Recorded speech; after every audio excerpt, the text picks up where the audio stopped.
Magandang araw. Tara, samahan niyo ako magpagas. Oops. Pinapansin ako dito. At may sira na nga. Ito yung nabili ko sa UK dati ng 300 pesos. Yan sa Pilipinas, yan sa may Manawag. Yan, nabili ko lang ng 300 pesos yan. Kaya lang, bumigay na rin sa kaka-basketball. Kaya bili na lang tayo ng bago. Tara, samahan niyo ako. Yan, sobrang lamig na nga at nag-snow na. Nag-start na mag-snow. So, papagas muna tayo. Yan. Ang paggagas dito ay DIY or self-service. Pero sa sobrang lamig, pumasok muna ako dahil hindi ko talaga kayang lamig. Nasa -6 na sa mga oras na yan at kailangan mo muna talagang pumasok ng sasakyan para hindi ka mag-chill sa labas. Yan, so mabilis lang naman. So, diretso na tayo ng superstore. Mamimili na tayo dito ng sapatos. So, titingnan pa natin kung ano yung mabibili natin. Ito, mga pangbata to eh. Walang kasya sa akin yan. At saka hindi pang basketball yung mga sapatos na yan. So, ito lang yung available na sapatos dito. Malit lang kasi itong store na to. Yan yung presyo, nasa $26. Meron ding nasa $44. Yan, kaso hindi po pwedeng pang basketball yan. Masisira ka agad. Tsaka hindi talaga pang basketball. So yan. Dahil wala tayong makuha dito, tingin tayo dun sa kabila.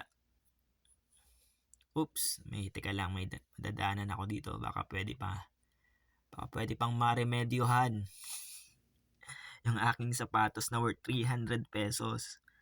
Kaso, yan, mahal naman ang glue dito. Nasa $10 times 40, so 400 pesos. Mas mahal na yung glue kaysa yung sapatos ko. Pero wala tayong magagawa, kaya yun na lang binili ko. Yan, so re-remedyohan na lang natin. Wala kasing rugby, wala akong mahanap na rugby, so glue na lang.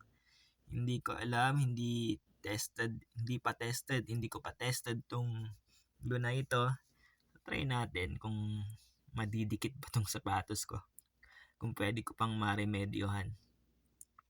Itong sapatos ko na to ay nabili ko sa ukay, no? 300 pesos. Actually, 400 pesos yan. Tapos natawaran ko pa kasi may damage. Nabili ko lang ng 300. Yan, gustong kong isuot yan kasi fit sa akin. Tsaka maganda yung dikit niya sa court kapag naglalaro tayo. Mas mahal na yung glue kaysa yung sapatos ko Tsaka ilang beses nang yan, na repair. Ang ginagamit ko yung rugby sa Pilipinas. Yan, tiis-tiis muna tayo sa repair. Wala pa tayong budget pambili ng bago. Mahal din kasi, nasa 100 plus yung mga nasa 150 ata yung mga pang basketball talaga eh. Wala pa tayong budget para dun. Wala rin tayong mabiling mga surplus, mga use sa garage sale na fit sa atin. Mahirap maghanap. Tsaka mahal din. Kaya pag-ipunan muna natin to. Remedyohan muna natin to hanggat sa may makaipon tayo. Yan, tapos na. Pinatuyo ko na yun overnight.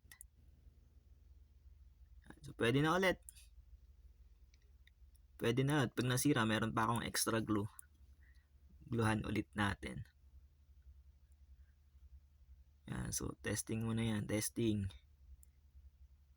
May mga part na hindi dumikit eh. Tumitigas pala yung glue eh. Hindi tulad ng rugby na malambot. Sobrang tigas. Hindi ko alam kung masakit sa pain pag naglaro tayo. Ginamit ko pala yung Gorilla. Sa atin, Bulldog. Ito dito, Gorilla. Yan, so fit muna natin. Tapos try natin. Yan. May ano nga, medyo may sakit yung matigas yung glue. Pero pwede na rin pansamantagal, 'di ba? TikTok. Thanks for watching. Bye.